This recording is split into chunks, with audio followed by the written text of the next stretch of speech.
नमस्कार दोस्तों गीता में भगवान श्री कृष्ण धर्म कर्म और ज्ञान और प्रेम का पाठ पढ़ाया है और जीवन में क्या करना है और जीवन के बाद क्या करना है उस चीज़ के बारे में अर्जुन को बताया है।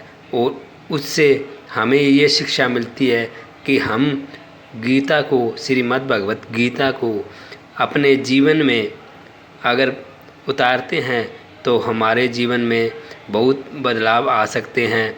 और गीता में भगवान श्री कृष्ण ने मोक्ष कैसे प्राप्त किया जाता है मोक्ष के बारे में भी बताया है, अंतर आत्मा के बारे में भी बताया है, जीवात्मा के बारे में बताया है, जीवात्मा और अंतरात्मा का फर्क भी बताया है। गीता में भगवान श्री कृष्ण रिश्तों के बारे में भी जिक्र किया है कि इंसान का और भगवान का रिश्ता क्या होता है, उसको कैसे रखा जाता है। गीता में भगवान श्री कृष्ण ने अंतःकरण का भी जिक्र किया है कि अंतःकरण को कैसे शुद्धिकरण रखना है, जो कि हमारे जीवन में हम भक्ति करते हैं मालिक को प्राप्त करने के लिए, भगवान को प्राप्त करने के लिए, तो हमारे अंतःकरण का शुद्धिकरण बहुत ज़रूरी है ताकि किसी प्रकार का हमारे जीवन में रोड़ा ना बन सके। भगवान श्री कृष्ण ने जीवन में घटित होने वाले कुछ कार्य बताए हैं जो कि आज इस वीडियो में हम आज जिक्र करने वाले हैं। दोस्तों चैनल को सब्सक्राइब कर लेना। चलते हैं आगे। गीता में भगवान श्री कृष्ण जी क्या कहते हैं। गीता में भगवान श्री कृष्ण जी कहते हैं कि संसार के सभी रिश्ते समय पर काम आए यह जरूरी नहीं है, पर भगवान से जुड़ा रिश्ता हर समय पर ज़रूर काम आता है। जो मानवता के रिश्ते हैं वो कि हमें ज़रूरत पड़ती है, चाहे विवाह है, शादी हो, किसी प्रकार की ज़रूरत पड़ती है तो हमारे काम आए ना आए, लेकिन भगवान का और इंसान का रिश्ता ऐसा होता है कि ज़रूर काम आता है।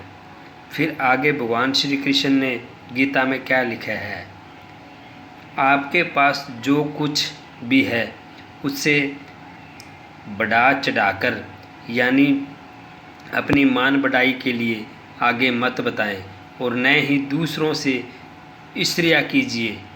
दूसरों से ईर्ष्या करने वालों के मन को कभी शांति नहीं मिलती, उनका मन सदा कल्पित रहता है और कल्पित रहने के कारण हमारे शरीर में बीमारियां उत्पन्न हो जाती है, जो कि बीमारियां उत्पन्न होने के बाद हम भगवान का स्मरण नहीं कर सकते। तो इसलिए आपको इन बातों का ध्यान रखना है कि मन में ईर्ष्या नहीं रखनी है, द्वेष भाव नहीं रखना है।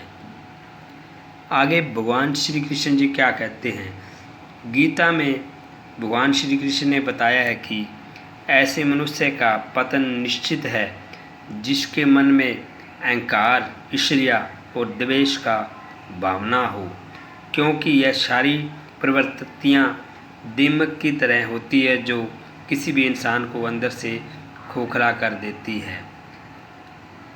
गीता में भगवान श्री कृष्ण ने अंतःकरण का जिक्र किया था कि इसको शुद्धिकरण रखना है, चित्त मन बुद्धि अहंकार, यानी इसका शुद्धिकरण जरूरी है ताकि अपने जीवन में होने वाली किसी प्रकार का दुख ना आए।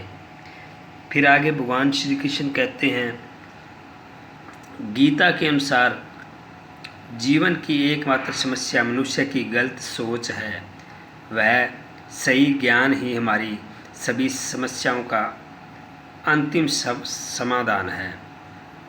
भगवान श्री कृष्ण कहते हैं, मनुष्य को अपने मन पर कभी विश्वास नहीं करना चाहिए, क्योंकि मन हर समय दगा दे जाता है, क्योंकि मन आपके वश में नहीं होता है तो आपके साथ कभी भी धोखा कर सकता है।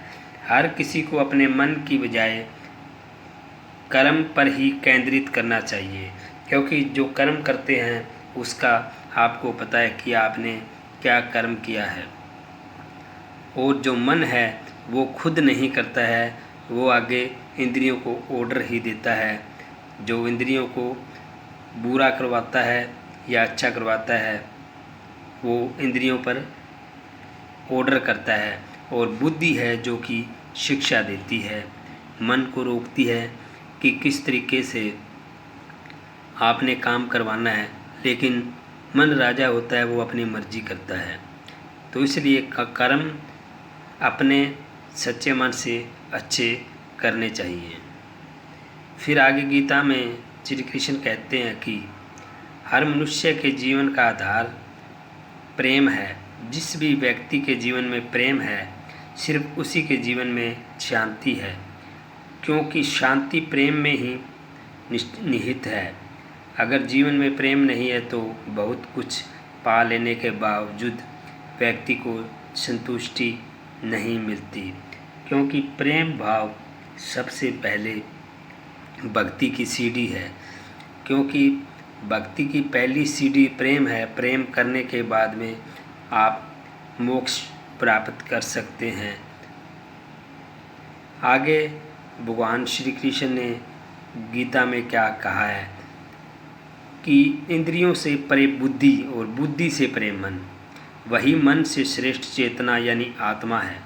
और बिना आत्मा के कोई कर्म नहीं हो सकता, क्योंकि आत्मा की शक्ति चलती है पूरे शरीर में। शिक्षा ऐसी होनी चाहिए जो चरित्र का निर्माण करे, क्योंकि अच्छे चरित्र के बिना अच्छा जीवन नहीं जिया जा सकता। अच्छा जीवन तभी जिएंगे जब आप अच्छे कर्म करोगे। कर्म आपको अच्छे करने चाहिए, प्रेम भाव रखना चाहिए और भगवान के बताए गए नियम कर्मों पर चलना चाहिए। दोस्तों, गीता ज्ञान अच्छा लगा तो वीडियो को लाइक कर दीजिए। वीडियो करते हैं समाप्त। धन्यवाद।